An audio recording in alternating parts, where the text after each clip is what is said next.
السلام علیکم ورحمۃ اللہ وبرکاتہ۔ عزیز طلباء، امید ہے آپ ٹھیک ہوں گے۔ ہم علم بدیع پڑھ رہے تھے۔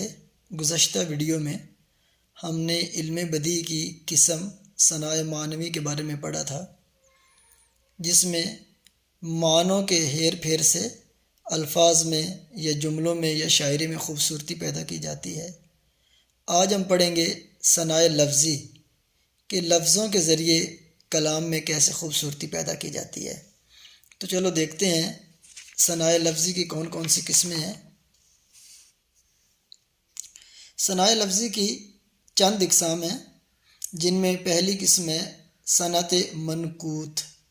صنعت منقوط یا صنعت منقوطہ، یہ بس لفظوں پر غور کر لینا ہے، لفظوں کی سمجھ آ گئی تو اس کی جو ہے نا تعریف کرنا مشکل نہیں ہے۔ منقوط لفظ نقطہ سے بنا ہے، ایسا شعر یا ایسی تحریر جس میں تمام الفاظ نقطہ دار استعمال ہوئے ہوں، اس کو صنعت منقوط یا صنعت منقوطہ کہتے ہیں۔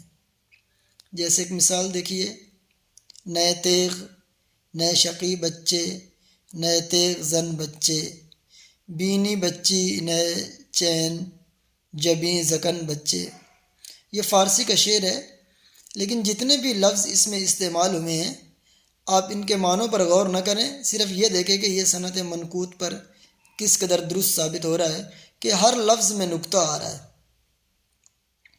اسی طرح صنعت غیر منقوط، یہ منقوط کی ضد ہے، یعنی الٹ ہے اس کے، یعنی منقوط میں تمام حرف نقطہ دار ہوتے ہیں اور غیر منقوط میں تمام حرف بغیر نقطے کے ہوتے ہیں۔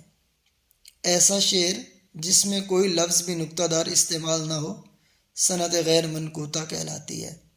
جیسے اور کسی کا آسرا ہو سرگرو اس راہ کا، آسرا اللہ کا اور آل رسول اللہ کا۔ اب اس میں دیکھیں جتنے لفظ بھی استعمال ہوئے ہیں اس شعر میں، کسی لفظ پر بھی اوپر نیچے نقطہ نہیں استعمال ہوا، تو اس کو صنعت غیر منقوطہ کہتے ہیں۔ تیسری قسم دیکھیے صنعت ذوالقوافی۔ یہ لفظوں پر غور کیجیے، ذوالقوافی یعنی قافیے والے، قافیے سے ذوالقوافی بنا ہے۔ ایسا شعر جس میں دو قافیے استعمال ہوئے ہوں صنعت ذوالقوافی کہلاتی ہے۔ جیسے صبا اڑا کے نہ لے جا میرا غبار کہیں، کہ مجھ سے چھوٹنے کی آستاں یار نہیں۔ اب اس میں دیکھیں پہلے شعر میں لفظ آیا غبار، اور غبار کے نیچے کیا لکھا ہوا ہے؟ یار۔ اور غبار کے آگے لفظ ہے کہیں، اور کہیں کے نیچے ہے نہیں۔ تو غبار یار ایک قافیہ اور کہیں نہیں دوسرا قافیہ، تو اس لیے اس کو ذوالقوافی کہتے ہیں کہ اس میں دو قافیے استعمال ہوئے ہیں۔ چوتھی قسم ہے صنعت قلب۔ صنعت قلب اس لیے کہتے ہیں کہ یہ لفظوں کے ذریعے عدل بدل کرتا رہتا ہے، بدلتا رہتا ہے، یعنی قلب کے لغوی معنی ہی بدلنا کے ہیں۔ انقلاب لفظ اسی سے مشتق ہے، یعنی اسی سے نکلا ہے۔ اگر کسی لفظ کو الٹنے سے دوبارہ وہی لفظ بن جائے تو اسے صنعت قلب کہتے ہیں۔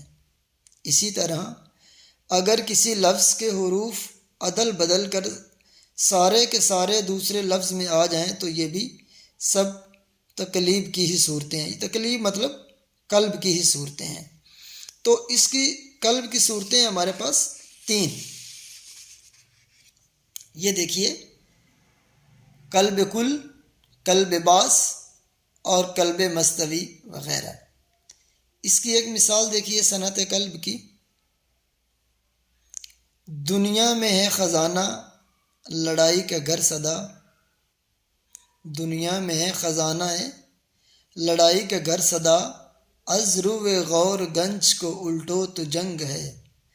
اب یہ لفظ گنج اور جنگ دو لفظ آئے ہیں۔ اب گنج کو آپ الٹیں، گاف نون جیم تین لفظ ہیں، ان کو الٹ کرو، جیم نون گاف کرو تو یہ جنگ بنتا ہے۔ تو ایک لفظ کو جب ہم نے الٹا تو دوسرا لفظ جنگ بنا، اور جنگ کو اگر الٹیں تو پھر وہی گنج بن جائے گا، اس لیے اس کو صنعت قلب کہتے ہیں۔ صنعت سیاۃ الاعداد، اعداد فگر نمبر، یعنی ایسے اشعار جن میں گنتی کا تذکر ہو، نمبروں کا ذکر ہو۔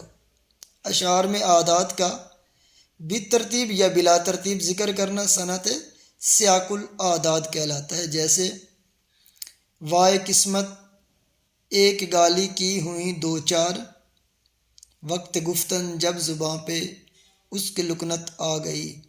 ابھی دیکھو 2 3 4 یہ گنتی کے لفظ آئے ہیں، ان لفظوں کی وجہ سے یہ صنعت سیاق الاعداد ہے۔ دوسرا شعر ہے، اب تو شش جہت تنگ ہے ہم پر، اس سے ہوتے نہ ہم دوچار ہے کاش۔ شش 6 کو کہتے ہیں، یعنی پہلے مصرے میں بھی گنتی کا لفظ آیا ہے اور نیچے بھی 2 4 آ رہا ہے۔ اگلی صنعت ہے صنعت ترسی، پیرا رائم بھی اس کو انگریزی میں کہتے ہیں۔ صنعت ترسی، ترسی کا لغوی مطلب ہے موتی ٹانکنا، یعنی خوبصورت بنانا، ہم وزن بنانا۔ ایسی صنعت جس میں شعر کے دونوں مصرے اور ان کے ارکان باہم ہم وزن ہوں، جیسے باصر ہیں یا بصیر ہیں، اہل وفا ہیں یہ، باصر ہیں یا بصیر ہیں، اہل وفا ہیں یہ، قادر ہیں یا قدیر ہیں، اہل سخا ہیں یہ۔ اب دیکھو پہلے مصرے میں باصر، باصر کے نیچے قادر آ گیا، باصر قادر، ہیں یا بصیر قدیر، ہیں اہل بھی ایک ہی جیسا لفظ ہے، وفا سخا۔ تو یہ دیکھو لفظ بالکل ایسے جڑے ہوئے آ رہے ہیں جیسے موتی ٹانگ کے کوئی مالا نہیں بنائی جاتی، تو ایسے، اسی لیے اس کو صنعت ترسی کہتے ہیں۔ صنعت ترسی کا ایک اور شعر بھی نیچے دیکھیے، صاحب تحقیق را جلوت عزیز، صاحب تحقیق را جلوت عزیز، صاحب تخلیق را خلوت عزیز۔ اب دیکھیں صاحب تحقیق، صاحب تخلیق، را جلوت، خلوت، عزیز، عزیز، تو کس قدر لفظ کے بالکل نیچے لفظ آ رہا ہے، اور گنتی دیکھ لیں کہ جیسے جتنے لفظ اوپر والے شعر میں ہیں بالکل اتنے ہی لفظ نیچے والے شعر میں، اور بالکل باہم ہم وزن ہیں۔ آخری قسم دیکھیے صنعت ایام۔ ایام جیسے لفظ سے ہی ظاہر ہے وہم، گمان، شک، یعنی ذو معنی لفظ، یعنی جس کے 2 معنی بنے، ایک قریب کا اور دوسرا بعید کا، یعنی بظاہر غور کریں تو کچھ اور اس کے لفظ کا معنی بن رہا ہو، اور مزید غور کرنے پر اس لفظ کا معنی کچھ اور بنے۔ مثال دیکھیے صنعت ایام کی، زلف لہرا کے وہ جس دم سر بازار چلا، زلف لہرا کے وہ جس دم سر بازار چلا، ہر طرف شور اٹھا مار چلا مار چلا۔ اب دیکھو ظاہر یوں لگ رہا ہے کہ شہر کا محبوب زلفیں پھیلا کے بازار میں چل رہا ہے، اور لوگ کہہ رہے ہیں کہ یہ محبوب پہلے خوبصورت ہے اور پھر خوبصورت زلفوں کو لہرا کے چل رہا ہے، تو گویا کہ لوگ مر رہے ہیں اس کی زلفوں کو دیکھ کر۔ اب یہ قریب کا معنی ہے، اور دور کا جب تھوڑا غور کریں گے تو یہ جو لفظ دوسرے مصرے میں مار آ رہا ہے نا، مار کہتے ہیں سانپ کو، تو اب یہ زلف لہرا کے چلنا اور سانپ جیسے لہرا کے چلتا ہے، تو یہ زلف کے لہرانے کو سانپ کے چلنے سے تشبیہ دی گئی ہے۔ تو اب یہ تھوڑا سا غور کرنے پر جو ہے نا ہمیں پتہ چلا ہے کہ مار کا مطلب سانپ ہوتا ہے، کہ محبوب یوں زلفیں لہرا کے جا رہا ہے جیسے کوئی بے سدھ، کوئی پرخمار سانپ چل رہا ہو نشے میں دھت، تو ایسے محبوب کی زلفیں یوں لہرائی جا رہی ہیں۔ تو یہ صنعت ایام ہے۔ امید ہے کہ آپ لوگوں کو ان چیزوں کی سمجھ آ گئی ہوگی۔ اگر جہاں سے کوئی ڈاؤٹ ہو، کوئی نہ سمجھ آئے، تو آپ کومنٹ سیکشن میں مجھ سے پوچھ سکتے ہیں۔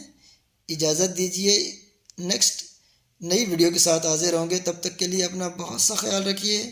اللہ حافظ۔